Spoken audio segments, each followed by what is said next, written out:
Hello and welcome to the Artisan School where we talk and teach and learn piano craft all week long. I am your host for this morning, along with our co-hosts as well, Jacob and Stacy. And today we are working on this gorgeous, just this amazing Cable Nelson. I actually don't think it's called a Cable Nelson. It's the parent company is a Cable Nelson. It's kind of like a cable and something else.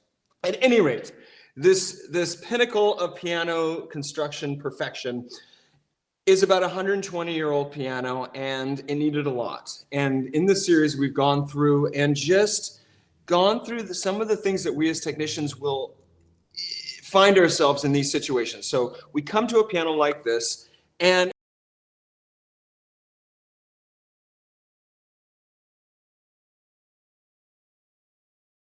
Oh no, we lost him. Yeah, we paused. Oh, it's frozen. Okay, it's not just me. So I always assume it's just me. Wait a second. Hopefully, Kind of left us hanging too. I know. I was like really excited. I was getting into it. Sorry, guys. Oh, technical. Why?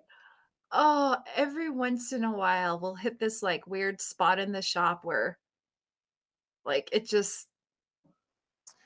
It's the fun part about doing this all live over the internet with multiple people. It's So it's true. just the way it is. It's so true. Sometimes my mic doesn't work. I can't see people. Like, it's just, I just. Oh, The worst So was I during COVID, trying to do a degree online. Like trying to get oh a yeah. voice degree, having to sing everything over Zoom. It was the worst. is that Yeah, even that would be fun. possible? Like I Yeah, said, it was a lot oh, of buying sound equipment and like trying to get it right. But yeah, I mean, it's always something you think you got it, and then it's like, no, it doesn't want to work today. I Oh wonder if man. David knows he's frozen though. That's what I'm like, shoot. I, oh, I was so excited. I'm Yeah, so sad. I have a feeling he doesn't. I feel like he's still just talking. That's what I'm worried about. That's what I'm worried about. Um, Yeah, he'll get well, here. So yeah. I kind of wanted to talk Wednesday. I had the idea of talking about Yeah. um so I noticed that David was doing, well, among other things he was doing last Monday. He was talking about let off and using the magnetic strip Mm, as as a gauge. yes. Um, and I actually use that. Most of the time, that works really good. The magnetic gauge that I have doesn't work very well on the bass section, especially on the single string, just the very bottom. So just eyeballing it or getting used to that is probably better. But sometimes you can, if I need to, sometimes I'll take a little clamp. Just I have really small clamps, and so sometimes I can just Yeah. grab on to the very bottom string, and then Yeah. I'll drape the gauge, and then I can use that. So then that has enough magnetism to hold onto the strings. Yeah, But That'd be a that's yeah, good good. Yeah. one of these days, I'll show you how I use the magnet. But ultimately, with like the gauge that you put under the string, under the keys, or all the other gauges, it's a good starting point. It's a good way to check yourself, but you're ultimately trying to get to the point where you can feel it. um Although I still like to use gauges just as a double check, just to make sure that I'm not having a bad day or something, like that I can make sure that it's it's where I want it to be. So I don't mind pulling out my gauges. So I think that'll be good. I ordered one, and I see videos on how people do it, but I don't know. To me, that's like one of the things I still kind of just don't get. Like, I know you got to block the hammers forward, and it's just to me it's a little weird, but I think that would be good because I'm sure you would yeah, explain it really well. yeah, I could show. Actually, that might be something we can do on Monday. So Okay. Yeah. Yeah. Let's plan on that Monday, Jacob. Just like the sure, normal 4 p.m. time. yeah, we could do that. Woohoo! Okay, David, you're back. Welcome I'm back. so it's so funny because I like looked down and I could see both everybody there and everybody's like really quiet and listening. I'm like, oh, they're really listening. I don't even know where I lost you, but then I was like, Stacy, Jacob, and you guys weren't moving. I'm like, oh no. I knew it. I was like, he's probably just talking. Like, if we're That's just what we're worried not about. Oh, I talking. was going for it. I was halfway done with the lesson. Right. We were literally at the beginning. We were just. Oh gosh. Okay. We adjusted the blow distance. You got that. We adjusted the blow distance to about 1 7/8. And then we went ahead and adjusted the lost motion, or basically adjusted those capstans upwards to take up that extra space within the keys. Now we're at the point where I want to do some back checking, and they're all checking way too close to the strings. But what is really bugging me right now, can you see that? Thumbs up, Stacy? You can see it? Is I don't like this. My OCD is kicking in, and that just bugs the snot out of me when I see the spacing of the back checks like that. Hate that. Just take the 5 minutes, technicians, and just fix that. To be honest, I don't know how that happens. I don't know how this happens over time, because the weapons themselves are not crooked, but for whatever reason, these wires are just kind of going left and right, and the spacing is crazy. Jacob, can you weigh in on this, of why the heck this happens? I don't know why, but I do see it that way. I think a lot of it has to do with probably the forward and back is also not very even. And what happens is over time, technicians are just kind of moving it without keeping them. That's what I think. I think right, it's technician error or caused. Yeah, that's what I would guess. So to fix this, I love using just my smiley frownies. For those that are watching and like, what the heck did he just say? That's our nickname for these pliers. I don't know who came up with it, but yeah, they smile right here and they frown right here. So we call these our smiley frownies. I'm probably going to call them that in the course too. And I simply just go in and I'm just going to bend that wire. So let's look at this one that is really bad. It's leaning way to the left. And so I'm going to come down at the base and just kind of squeeze and pivot it over so that it's spaced correctly. And I'm just going to go through all of these really quick before I adjust them front to back. I'm going to just adjust them side to side. Now, typically I'll do a lower bend and then a bend at the top if need be to square it off. But for the most part, these are just going right where I want them to go with just a slight bend at the bottom. And again, this doesn't take very long, and the visual aesthetics just improves so much. Be extra careful as you're doing it, though, that you don't put too much pressure and break anything. So this is the way to think of it, as when you're moving dampers as well. You're moving the bottom and then you're straightening out the top. So you're moving it with a bend on the bottom to make the majority of that movement, and then straightening it out with a bend at the top. Yes, good call. I mean, that was just really quick. That's all we're talking, and it takes just a little bit of time. And this is one of those things that, will these back checks work without you straightening them like this? Yeah, probably. But this is where the art and the craft come in. And this is where you separate technicians. Some technicians will be like, nah, I'm not going to mess with that. I'm too nervous about it, or I don't want to do it. And I'm like, okay, that's fine. But I don't know. Just there's a pride thing in just pride in your work. And this is just one of those little things you can do. Again, one of my mentors was always kind of talking about the parts of the piano. Like, you want all these little happy soldiers lined up in a row, ready for battle. I don't know. I guess it's kind of a intense analogy, but at least ready for a nice march. Let's say that. Stacey, you still there? Okay. I'm here. Yeah, you're still here too. We're working. I'm still here too. The camera's going well. Everything's going well.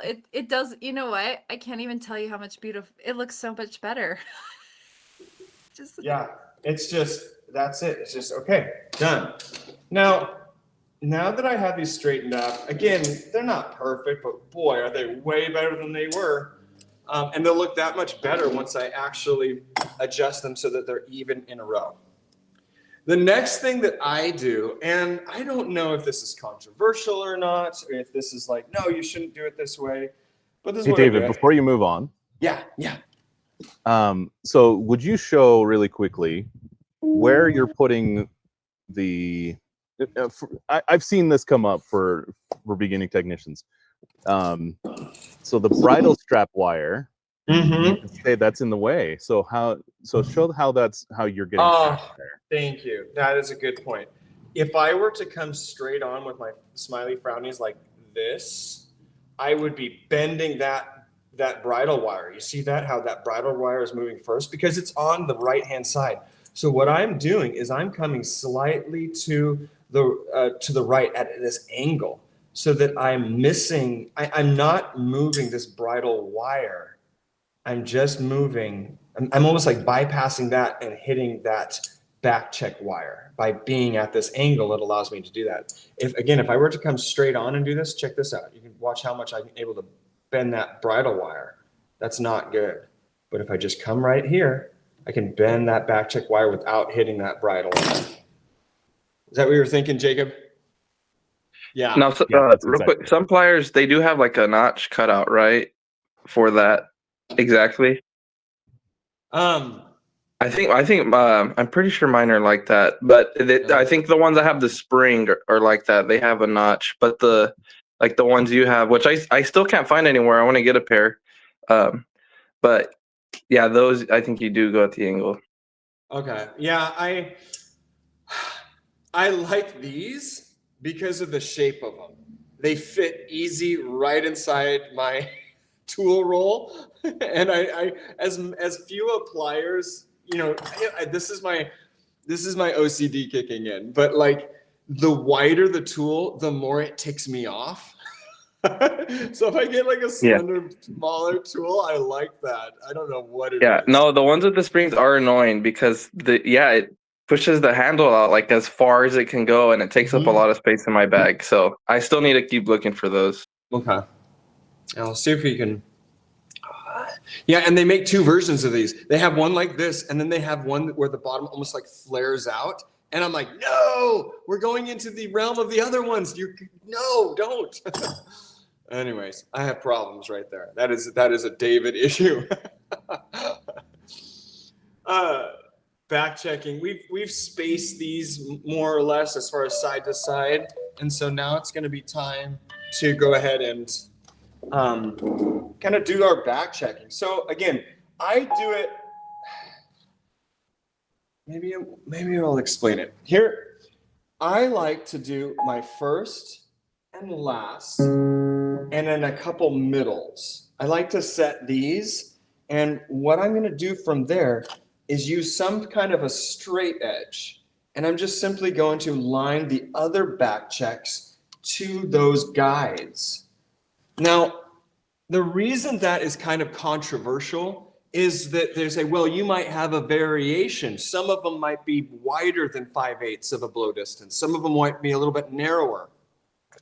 And the reason for that is if your key dip isn't exactly spot on, that you're going to have some variations. To me, I would rather see all my little soldiers in a row and just looking pretty and looking good than having a slight variation of this key to this key being a slight difference, because you will see that difference in the back checking, like in the back checks where they're seated. And that just, again, drives me nuts. Jacob, I'm curious, what approach do you do? Same. I know that there's a little bit of variation that you can have, and so I prefer it to line up perfectly and look nice, because I know that that's still going to be within spec, and so it's not for it to be forward and back just a little bit and then look messy. Yeah, it doesn't, the payoff isn't worth it for me. Yes. So I'd rather have it look good. Just so you know, everybody, like whenever Jacob agrees with me, Stacy is Venmoing him $5. So just like that's what's happening right now. That's why I'm here. So now I'm just gonna set I'm gonna go ahead and play the note, and how hard are you playing it? I just kind of do a normal blow, and I want that to be roughly 5/8 of an inch. That's pretty good. I'm gonna do a middle. I'm gonna do my F right here. Too far. Just so people can see what I'm pushing on. That's pretty good. And then my last note.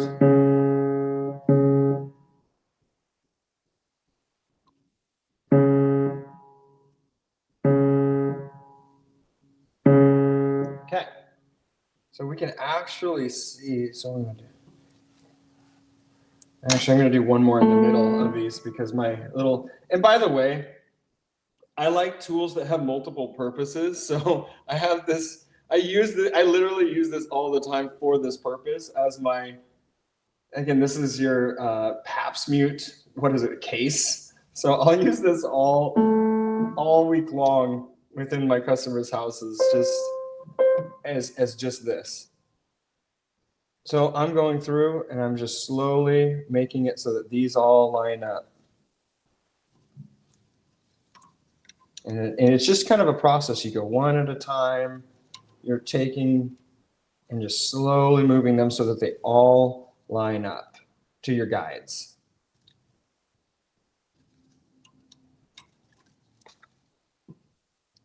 I'll tell you this. It's not a very easy thing to do with one hand holding a camera. And again, I think that some people will carry a larger, like a 1 foot straight edge. Stacy there? Okay, good. Yeah, foot, it's working. Okay. 1 foot straight edge, but again, with me, I'm all about minimalism when it comes to my toolkit, so I kind of repurpose tools like crazy. And I'm the David. opposite, so I like your method better. So, Did somebody say, hey, David? Can you hear me? Yeah. So a tip from the workshop, Lucy Erlacher uses a string with 2 weights on the end to create her line. What do you mean? So, Like so how? she drapes a string across the section, and it has two weights on the end, and it creates your line all the way across. And you just line it up to the string. And you can do that both for the back checks and also realigning. You take the action out, realign the back checks for the bridle straps, or adjusting the bridle straps as well. Really? Yeah, I'll have to demonstrate that. Lucy's just like Jedi Sensei level. I swear. She's amazing. And very creative with her approaches that are real world, they work, and they just make sense. And that are very cost effective. I mean, how much is it for a little bit of string? Some weights. Yeah, she's using thread, I think. No. All right, let's look at this now. Just really quickly, you can see how much better this looks now. Just really quickly. And again, so that's, that's an after. It's all pretty much in line, and here's that kind of before, where it's just all. I like the word cattywampus. It's all cattywampus right there, and it's all kind of in line right here. And that's a very quick thing that you can do, and it makes a big difference. And so these are part of what we call our just kind of action calibration. And so this is going in, and within an hour or so, making a big difference, doing some of these adjustments. And again, push yourself as far as your efficiency and speed to get this, to a point where you can do all of these things within an hour.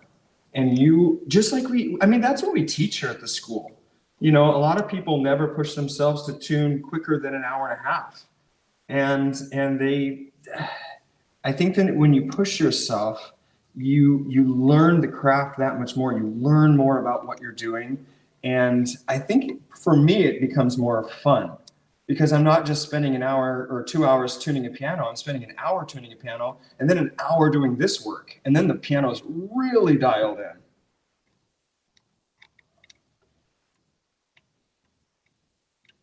Jacob, you there? I am. Okay, I just want to make sure. So yeah, that was it, really quickly. It's all our little soldiers are now in a row. It's all good there. Again, it's just getting really dialed in really quickly.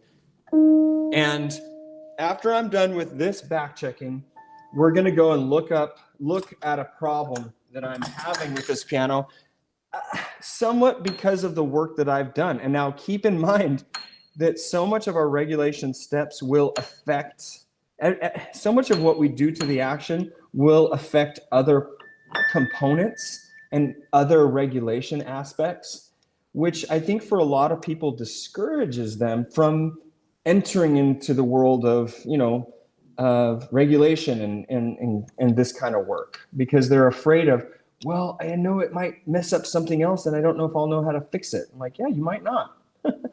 But you will never learn unless you kind of jump in.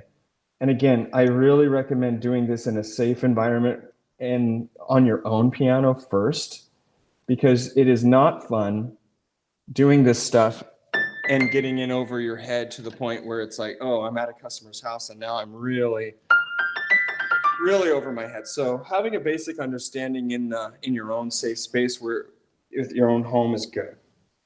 So the issue that I'm now running into, I'm feeling great about the regulation of it. It's repeating. I have plenty of aftertouch. My let-off's good.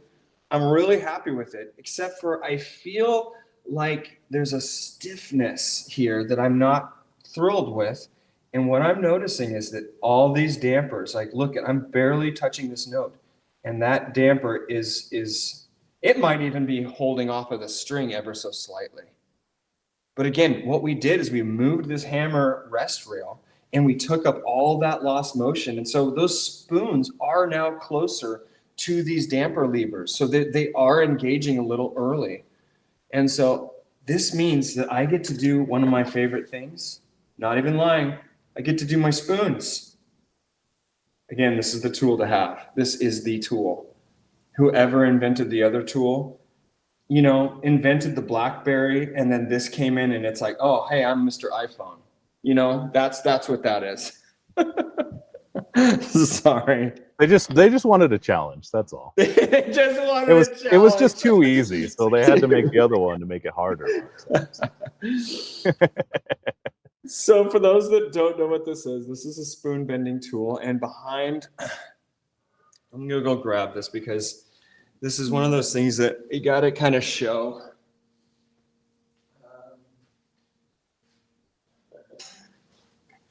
For those that are watching that are like, what is this tool for? So the key come right here, goes up, and in the back of these damper levers is this spoon.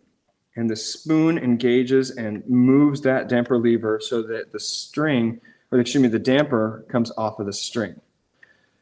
So what I need to do is carefully insert the tool back behind this whipping and attach it to this spoon and bend it. This is, I don't know, in the top, I'm trying to figure out like an example of what this would be like. Like, this is for kids of the 90s like myself, or 80s. Like, this is Super Saiyan level, I would say, in the grand scheme of, I mean, it's kind of like, because this is Luke using the Force, close your eyes, this is that. I'm not gonna lie. But this is one of those things that makes a big improvement.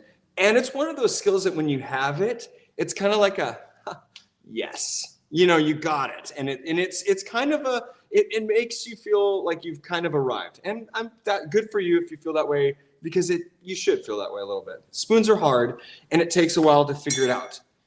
I'm one of those people, and we teach here at the school, learn to do this in the piano in real time. A lot of people will pull the action out and use a jig or use things to do all of that. And I'm like, no, learn to do this yourself in the piano in real time. And when you can, when you get it, you can master it, you can do a whole set of spoons in 5 to 10 minutes really quickly.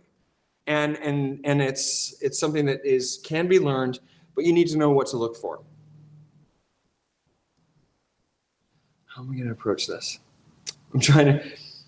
This is one of those things where it's really difficult to teach in general, let alone virtually. So we're going for this. The spoon will be coming off of the rear end of the whippet assembly and will go either to the left or to the right to engage that lever. And so it's our job to figure out first, what side is this spoon actually on, which basically comes down to going through and just inserting the spoon bending tool on either the left or right hand side and just kind of feeling it out. I'm going back behind and I don't feel any, I'm even tapping. I'm using this to kind of tap to feel if I hear or feel a metal sound, feel that vibration. I'm not feeling anything. So I'm going to come to the left hand side. Oh, I actually feel it. I can hear it. I'm tapping it there. I'm actually even moving it right there. Here we go. And then I'm also, now that I know I'm kind of attached to it, I'm looking at it visually. Okay, some people will even put a piece of tape right there.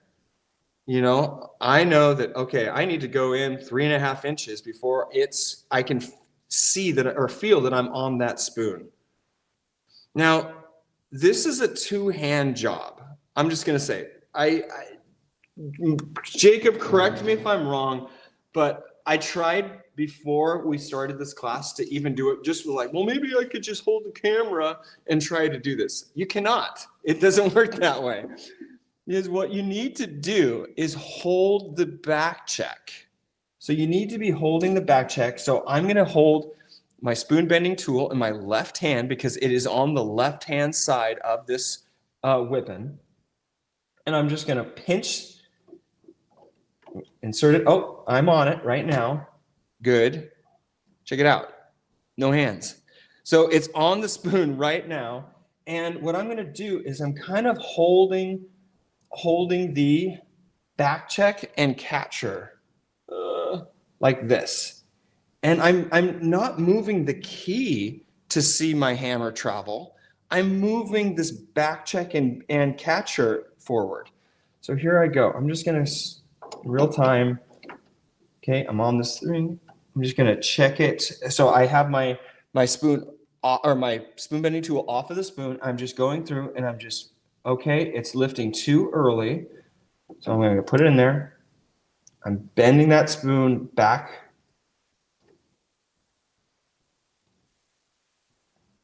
Okay, so I went from this to now that. So again, before to after. It's about that halfway mark. And so it's that, it's that easy. It isn't that easy. That's hard. I'm not gonna lie, that's hard to do. But it is something that can be done and should be done. So I'm gonna try to do the top view now. So you kind of saw how I did so bear with me. If it cuts out, I'll bring us back. And I could say it is easy in the fact that that wire is very easy to bend. So yes. So as you bend it, keep in mind that you don't have to do very much to make a big movement in the damper. So just try it, experiment, and you'll feel how quickly that's going to change. Don't do too much is what I'm saying. Yes. Yeah, don't do too much. And again, really decide, okay, is the spoon on the left hand or right hand side? Because if you're having to angle it way crazy, your spoon bending tool crazy to actually attach it, more than likely it's on the opposite side. So I'm just going through really quick. I want these to start lifting at about halfway. I don't even mind it starting to lift a little bit after halfway. In some cases where I want to adjust the feel of the piano, I'll have it lift at 2/3 because I want, if I want it to feel really light. But as you can see, you just work your way down. Again, I'm pinching that back check and that catcher, just kind of using those as my guide to see, okay, when is this lifting? And I'm just going through. And just so you know, I was fortunate enough to work at a rebuilding shop for the early part of my career. And my mentor was very much like, hey, today and this week, we're really going to focus on spoons. I'm like, no problem. I'll have this mastered in a couple hours. Like a week later, I'm like depressed and just like exhausted. But I got the fundamentals down, and then it was just about honing it in. But as you can see, I did about 10 of them right there. And it doesn't take long once you get it figured out. And you just go, and your body kind of memorizes, okay, it's this far through, and I move over to I twist it over to the right, and I'm hitting that spoon, and I go, boom, that's it. And I can't even tell you, it feels so much better. It feels so much better when you adjust those. It's like ridiculous. And so many technicians, they never do it. So they get to the point where we were just at. They're like, okay, it's checking. It got good let up. My aftertouch, there's perfect lost motion. Boom, it's good. But they're like, I wish it played better, but I don't know what to do. I can tell you, if you can do this and do it really quickly, it plays so much better. It plays so much better. Yeah, it's amazing how much tension those springs from the dampers affect the touch. That translates all the way back down to where the pianist is going to feel that. And it's amazing because, again, you're just bending a wire just a tiny bit, but it makes a huge difference. It shouldn't make as big of a difference. It's one of those things. It's like it shouldn't make that much of a difference. And I think that early on, that's kind of what I told myself. Like, it's probably not going to make that much of a difference. But the problem is, like, I knew it. You deep down, you know it will, because if you press the damper pedal down and play the piano, you're like, ooh, I like the way that feels. You know, with those dampers out of the way, ooh, I like the way that feels. How could I simulate that more? Well, adjust that timing of those spoons, and you're there. So David, one of the goals is to make that feel be equal between using the sustain pedal and the feel of the keys. You're trying to match those somewhat, right? For me, I don't even know if it's so much of, for me it is, because I just like the way that it feels without, I don't like feeling that engagement of that when the spoon hits that, the damper lever. I don't like feeling that. It feels like I'm going through and I'm playing the note and I'm like, oh, there it is. So I like to mitigate that feeling by having that feeling occur later on in the keystroke, because it almost like disguises it. And so that's at least my protocol. Jacob, I'm curious what your thoughts are on that, because again, that's what I do and why. Whoa.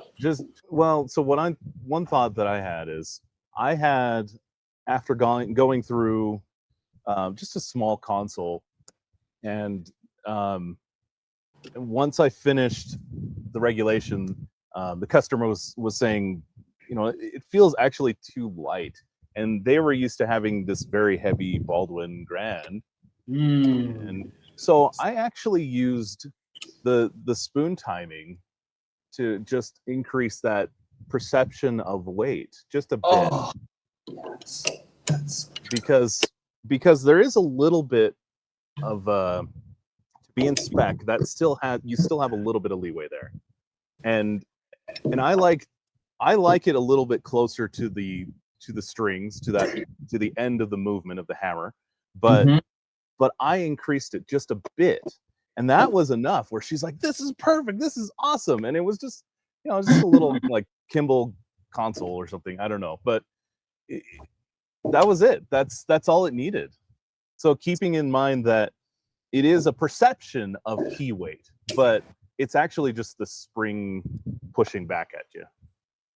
Jacob, I absolutely love that, because here we are talking about how to make it, feel lighter, but as technicians, we can master this like Jacob's done. And it's just another tool adjustment that he can make to create the experience his customer wanted to feel. And because he knew how to do spoons, he could do it quickly, efficiently, and he knew that that makes a difference. He was able to adjust it on the spot. I'm guessing it probably took you within 20 minutes, and then came in and she loved it, or they loved it. Oh my, that's awesome.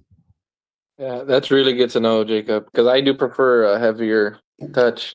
But yeah, with consoles and things like that, it's always light, always. So, and I've always wondered that, like, what could I do to make this just a little bit heavier? You know, if somebody ever asks, or to me, I would like to, but you know, most of the time people are happy with the way it is. But next time somebody asks, I know what to do. Yeah. Yeah, if I can avoid changing weights, the actual key weights, I'm going to do that. Absolutely. Oh my gosh. Sorry, I just wanted to get through this middle section and I'll call it good. I was like, I'm right here. People that are coming to the live in person, I'm guessing some people will want to work on old uprights. And by the way, this has a beautiful brass rail system, which is challenging, and it'll be fun because we're going to show you, those that want to kind of figure that out, we're going to show you how to not only space the hammers, because you know, obviously if it's in a fixed brass rail system, how do you actually space hammers? How do you do that? So there's tricks to that. And then how do you repair notes that are, you know, wobbly or broken because the tab, one of those brass tabs is broken? How do you fix that? These are some of the pianos that you're going to see in the wild. And that's one of the things I'm really excited about, because as I look around, I wanted, you know, both Stacy and Jacob and I wanted to create a school and a retreat center that is really indicative of the real world. You know, it's one thought initially right away was like, well, maybe we can get Yamaha to come in and they'll sponsor and create all new Yamahas. That's not what the real world of Pianocraft is not. It's Cable Nelsons, it's Acrosonic Spinets, it's Samick uprights. And that's going to be really fun to be able to hone your, but we're also going to have the CFX, you know what I mean? And so the variety is just so fun. And so I'm so thrilled to be able to, you know, we as your instructors and coaches to be able to offer this space to really help you understand and hone the craft. And think so much of it is just to know, hey, I am doing it right. Check. That was huge for me, for my mentors, is just like, can you just watch me and just like tell me? And then they can be like, oh yeah, maybe move your body a little bit, but you got it. It's holding tune. Oh yeah, that's where you puncture that needle, or that's how you adjust that key dip. Oh, perfect. And that was invaluable, because what it does is it gives you the confidence to keep going and to then be like, I can charge for this. And so the idea is that, yeah, when you come to the retreats, it is, you know, it's not free, and you pay to kind of have that experience and have the coaching, but boy, that just sets you off for the future to be able to have the confidence and the knowledge to go ahead and make that back 100 fold. Yeah, you mentioned working in a rebuilding shop, and I love the experience that you get from a rebuilding shop. Mm-hmm. But one thing I've thought of too is not only are you getting practice, but it's the feedback. Because so many technicians they're in their own echo chamber, and they can't interact with other people. And so it's the combination, and that's what we're trying to pass on, is this combination of getting some practice, but also getting that feedback. Yes, you're doing it right, or yeah, let's just twist it a little bit differently. And that's what we're trying to push forward. That's what we're trying to share with you guys. So I'm really excited about this. Well, and one of the things that has been really fun is within the Artisan School, we have Jacob, myself, and Stacy, and we have 3 things that we've learned from. We have restoration. We've been in restoration. We've been in the in-home piano servicing in that world and what that means. But another big one that not many people know about is the piano retail world. And that experience, and that's a whole different thing. And that's one of the things we're excited to go to the classic pianos, is just to show you what that looks like. Because yes, when you have the restoration, you have people feedback, and yes, that's great. But then also, yes, it's great when you're in the customer's home. But it's really amazing when you have artists coming in and playing $200,000 instruments and listening to what they're complaining or liking or not liking. And that is huge. And so our goal is to pass all of that. And that's one of the reasons why we want to do these weekly, is just be like, because you'll slowly glean a little bit. I think Victor said one time, he's like, oh, that was really helpful, that one little trick. I think what it is, oh, I took the keys out of the action so you could do spoons in a console. That one little trick is like, okay, yeah, that's, and you wouldn't think of that. I wouldn't have thought about that, but my mentor showed me that 20 years ago. Okay. So I'm just, I hope you know that like this is fun for all of us. And so we're really grateful for everybody being here and being a part of this. And the reality is, I mean, I just want to like, look, I mean, this is crazy. And this is because of really you all making an effort to be here. What? Are you kidding me? Like, this is because of you all. Like, I just thank you. I mean, there's a lot of filming going on. I mean, this is ridiculous. And we're going to work on piano. So from the bottom of our hearts, I know Jacob, Stacy, and I are just beyond humbled by you guys being willing to, on a Friday morning, listen to us. And then, like what Michael said, he plugged us at our school at the convention. It's just such a cool thing.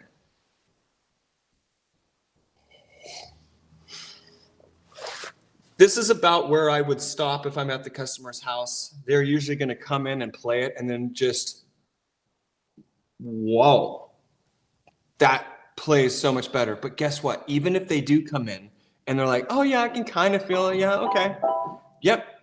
I got everything back to really the factory spec of what it should be. It had fallen quite a bit out of alignment. You may notice some things more than the other, but the nice thing is, you know, it's right whack where it needs to be. Okay. I'm willing to pay for that. Don't make it all about the experience that you're kind of, don't bank on them. That's a better way. Yeah, Don't on their bank reaction Yeah. or what they're going to notice or not notice. Or you'll just like, because sometimes you'll get way more than you ever expected, but sometimes you get nothing and you're like, oh.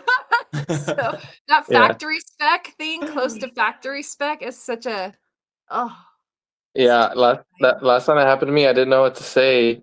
I was telling her that there was a lot of double striking, so a lot of double bouncing, you know, a lot of noise. And while I was tuning it, it was annoying me. So I was like, I really recommend, you know, we do some action calibration.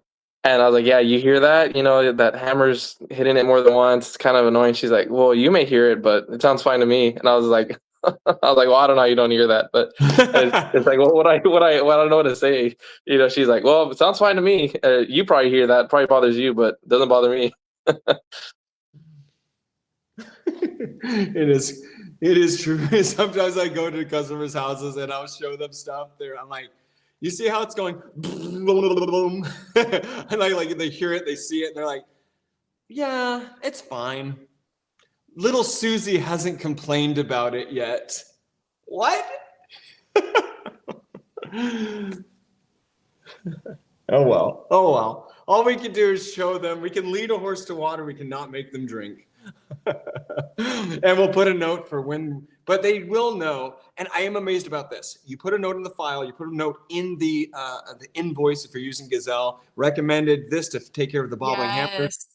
And you planted the seed. So a lot of times, like a month later, they're like, you know what? You did mention that, and my daughter has complained about it. I remember now. Can you come back? And that happens. That does happen. All of a sudden it's in their awareness. So they may not see it, but you said something. And then they're going to go back and like, is that a thing? Yeah. They're going to see it. They can see it if they just take the time. Yeah. And then the next year, you're like, hey, we recommended this last year. Do you want to do it? And they're like, yeah, let's do it. I don't know. It does happen. I did a tuning for a Steinway that was just kind of seized up. It wasn't playing well. And I mean, it was oinking. You know that oinking sound with the jacks rubbing against the knuckles? It's just bad. And I told my customer, hey, I recommend we do this job. It's going to be $2,500 for us to come in and re-regulate it and dial it in. I don't know. They called me back because of a warranty. And because we guarantee all of our work, I was able to come back and like, yeah, your son is playing this and he's talking about this, right? Yeah. I'm like, do you notice how it's on everything? And the kid's like, yeah. And the dad's like, oh, that's what you were talking about. And they just scheduled the job, $2,500. And it was just like, okay, we'll get it done in a couple days. You know how to do this. everybody here has learned how to do the exact same thing that we're going to be doing. We're going to service the hammers. We're going to regulate it. You know how to do that, and that's $2,500, and that will be a 2-day. I think what is that, a day and a half or a 2-day project, and that's the kind of work that we're talking about, elevating yourself to be able to do. But again, you all know it's not just about knowing how to do the work, it's about how to talk about the work. And so planting those seeds and doing fine work, it's so much fun. It's kind of a way of protecting yourself too, because you're at least in my experience, in that same way, you know, you get callbacks, and if you hadn't talked to them before, then it's just, you don't look professional. You just look like you're out of your field, right? You're just so that helped early on to go, you know what, I'm going to talk to them, because at least we've covered this. You know, this is regulation. This is why this is clicking. This is why this is happening. And so when if they do call back, and just like you said, you know, you show up and it's still clicking. Yeah. This is what regulation is. This is what recalibration is.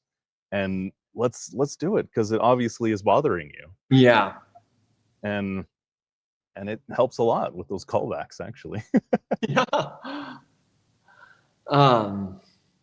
Victor, given, you know, you've been doing this for years now, given what we just talked about and showed everybody for this upright, how long would this work take you? You've been doing it for, you know, a couple of years now. Some people are just getting started.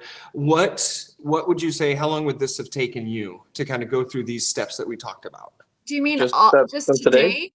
No, just the steps. Oh. Yeah, so this kind of whole process. Probably like 2 days. Okay. Yeah, but you know, that's like, you know, getting there, you know, you're gonna usually talk to the client a while, have lunch, you know. I can probably do a little well, I guess now I can do it a little bit faster, maybe a day and a half. Yeah. But depending on, I guess, how much, like the spoons, if it's a lot, then yeah, that can really change the time, because I'm also not the fastest. So if I really have to bend them, you know, that's gonna add up. And then all the little stuff like bending the back checks and stuff, that doesn't take too long. So, but it's definitely worth the time. I remember at first I was always hesitant, because I was like, I don't know, it's just, I'm not sure, and you know, it's just extra time. But I was like, heck, it's only gonna take a couple minutes, and yeah, it made a huge difference. It makes it look new. Yeah, it does. And again, this might be all work that we would do in what's called our 1-day silver package. And if you can kind of get it all done in a day, you know, this is, again, a big difference. But this just shows those that are watching, you know, Victor's been doing this for years now, and it takes a while to hone in this work to be able to do it in less than a day and a half or a day. It takes a lot of practice to do it. And I would say that most technicians don't ever get to where they're faster, because they're not doing it, you know, on a daily basis. And so one of the things that we recommend is, even if you're at the customer's house, they may not want to pay for it, but you're just saying, you know what, I'm just going to quickly adjust all the back checks and make them nice. So maybe you're doing that for a week. Hey, at every upright I go to, I'm just going to offer this free thing just so I can get the back checking dialed. Or then next week, I'm just going to go and redo the let off in all of my grands, or uprights, just so I could hone that. So use that as part of the experience.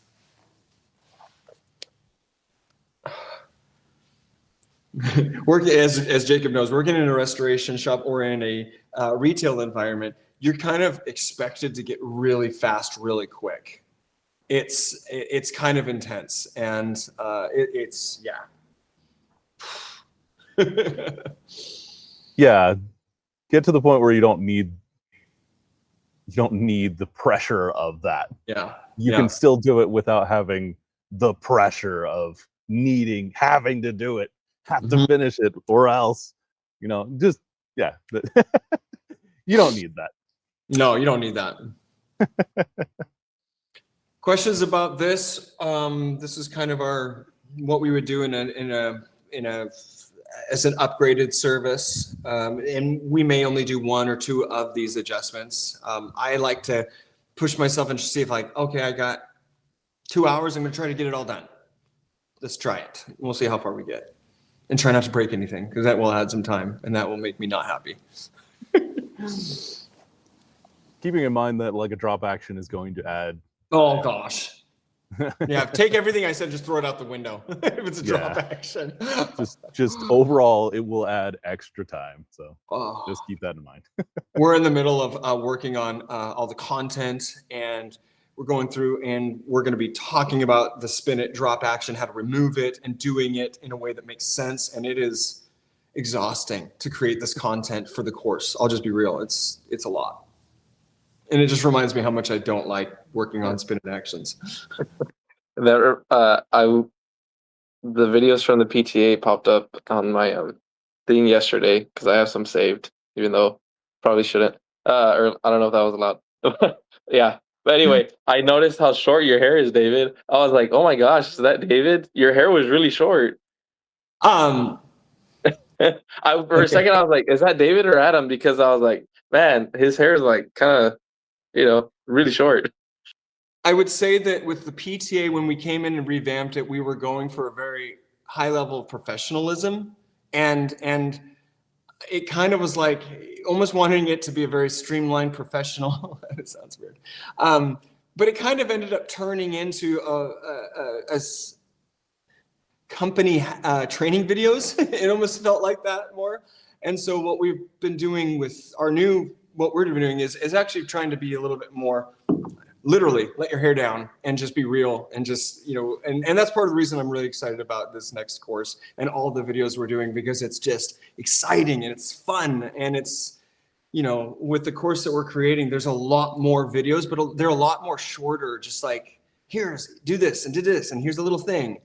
And I'm really excited about that, because one of the reasons I was really excited to start the Artisan School, and it wasn't a ill will towards PTA. I love them, and Michael's great, and my brother still works there. But it was a nice way for us to do what was kind of in our hearts, to just, this is literally how I teach our technicians that have gone on to do pretty well. Let's do that.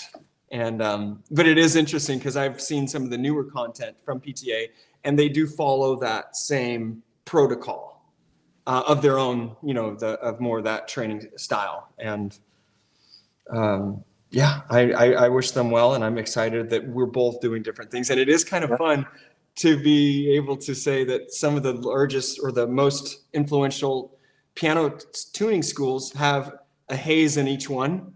That's kind of fun. That's true. Yeah. Yeah. Well, I mean, whatever they did back then still worked. I mean, all of us did it, and I think everybody here is pretty good. So, but I'll say it again. There's many ways to getting to the same goal. And I've always appreciated people that kind of teaching style as well. It does feel very sterile and precise. And I can appreciate that for sure. There's certain settings that is great, and I learned from that as well. But we teach the way that we teach best, and hopefully that helps someone out there.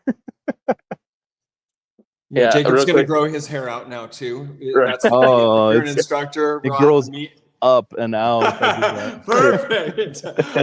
Yeah, I was watching one of the recorded sessions. No. I think I was watching the tuning lever, your reveal of Randy's the court, and like my brother was with me, and he's like, "That's David," right? Because I talk about everybody, and he's like, "Man," he's like, "He looks so like chill." He's like, "I guess he thought we were all like, very, I don't know, I guess real formal. I guess kind of like what we're talking about."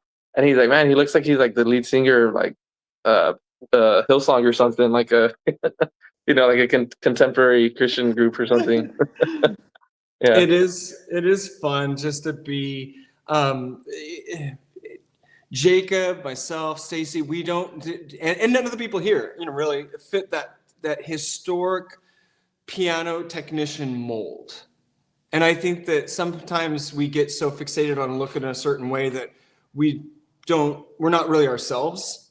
And I think that comes through. And so one of the things, the school's slogan is inspiring Pianocraft. I mean, we came up with that term, Pianocraft, because it's something we can sink our teeth into more than piano technology. I don't know. I don't even like saying piano technology. I like saying Pianocraft. I don't like saying piano technology, but maybe that's just me. But it's just that genuine realness, the artist, because I think that was the big shift in me is like, wait a second, we're artists. Jacob, what he did for that customer and changing that spoon timing, that's an art. And we can let our hair down and be those artists and be those unique people. And would that make our job that much funner? Heck yeah, it would. Anyways. Yeah. Real quick, last question, because you're talking about the kind of, Pianocraft is different, I think, than most other things. But has anybody ever asked you guys, because I get asked this enough where it's like, all right, like, why do people keep asking me this? They're like, oh, do you happen to work on grandfather clocks? Like, I probably get asked that like every other week. I get asked that a lot. Last week, yeah. Yeah, it's like a lot. I even get called with those questions. Isn't that interesting? Yeah, but it's just clocks. Like, I don't really I haven't had anybody else ask me like, do I work on, I don't know, like furniture or stuff. Yeah. It's just like clocks. That is strange. Yeah, That is true. I get clocks, but never do you work on violins. Yeah, No. yeah, exactly.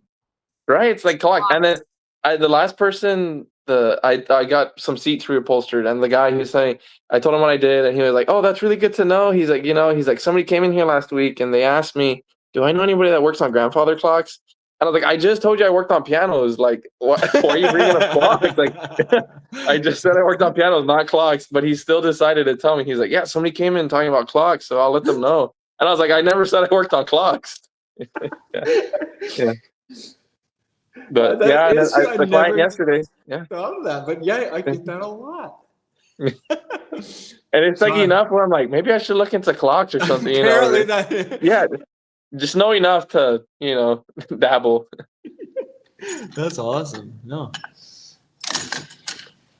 Well, thank you for joining the Artisan School where we talk Pianocraft and grandfather clocks. Grandfather clock building or repairing course soon to come. Have a great weekend. We'll see you next week.